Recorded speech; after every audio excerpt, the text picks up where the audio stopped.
You felt it, haven't you? That uneasy chill when you hear of war, bombs falling, lives shattered, the world tearing itself apart. It's not just the chaos out there, it stirs something inside you, a mix of fear, anger, maybe even a strange fascination. You wonder, why do we keep doing this? Why does humanity spiral into destruction, again and again? Carl Jung, the man who dared to explore the darkest corners of our psyche, saw war not just as politics or power, but as a mirror of the human soul's shadow, the hidden fears, rage, and desires we refuse to face. His shadow theory reveals that war begins within us, in the parts we deny. If you've ever felt disturbed by humanity's violence or questioned what drives it, this is for you. Let's uncover Jung's shadow theory and how it explains the psychology of war, and what it reveals about you. Don't forget to subscribe for more soul deep dives into the human condition. Like this video if it stirs something within, and comment below. What does war awaken in you? Fear, anger, or something deeper? Let's confront it together. This isn't just about battles or headlines, it's about the war within, the unseen forces in your psyche that fuel conflict, both global and personal. You've been there, feeling the tension of an argument, the pull to dominate or destroy, or the quiet fear of your own darker impulses. Jung, the Swiss psychologist who mapped the unconscious, believed war reflects the collective shadow, humanity's repressed darkness spilling into the world. Through stories, philosophy, and psychology, we'll explore three facets of Jung's shadow theory to understand war's psychology, addressing your struggles, fears, and unconscious behaviors. These truths might unsettle you, but they'll light a path to peace, within and beyond. First facet: the shadow unleashed. War mirrors the darkness we refuse to face. Meet Elias, a journalist covering a war-torn region. He sees destruction, cities in ruins, families broken, but also feels a strange pull, a mix of horror and awe at humanity's capacity for violence. Jung's shadow is the hidden parts of ourselves, anger, fear, greed, we push down, pretending they don't exist. Elias's fascination is his shadow stirring, reflecting humanity's collective shadow in war. Jung taught that when we deny the shadow, it erupts, projecting onto enemies we vilify. Psychologically, this is projection. Studies show we externalize inner conflicts, blaming others for our darkness. Elias's shadow, his repressed anger from a fractured childhood, makes him fixate on war's chaos. The twist? War isn't just out there, it's the shadow we all carry, amplified by leaders and mobs. Plato's allegory of the cave fits. We're chained, mistaking war's shadows for reality, ignoring the inner light we could face. Vivid analogy: the shadow is a caged beast in your soul. Deny it and it breaks free, ravaging the world. Uncomfortable truth: war starts in you, your unacknowledged rage, fear, or need for control. Challenge to convention: we blame leaders for war, but what if it's our collective denial fueling the flames? Historical echo: medieval crusades studied by Jung were fueled by projected shadows, religious fervor masking greed and fear. Elias journals his anger, seeing how it mirrors war's chaos, beginning his path to peace. Second facet: the collective unconscious. War is the shadow of humanity's shared psyche. Elias notices patterns in war.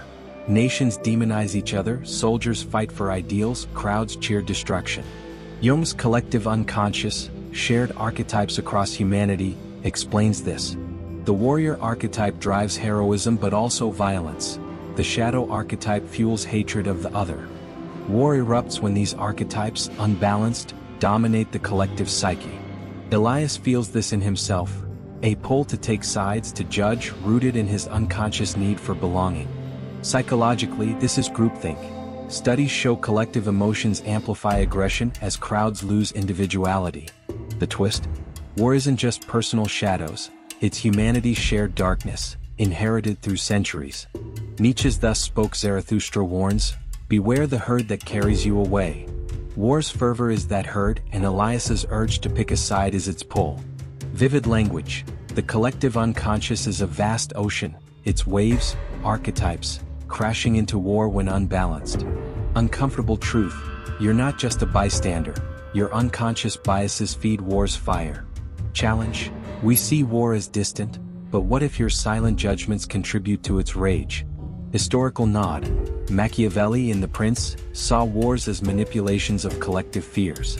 Elias reflects, noticing his own biases, judging one side, mirror war's divisions, pushing him to question them. Third facet, the call to individuation. Healing war's psychology starts with facing your shadow. As Elias grapples with war's horror, he feels powerless but also inspired. Jung's individuation, integrating your shadow to become whole, offers a way out. War persists because we project our shadows outward, but healing begins within by owning your darkness. Elias starts active imagination, a Jungian technique, dialoguing with his anger. He sees it's not just about war, it's his fear of powerlessness, projected onto the world.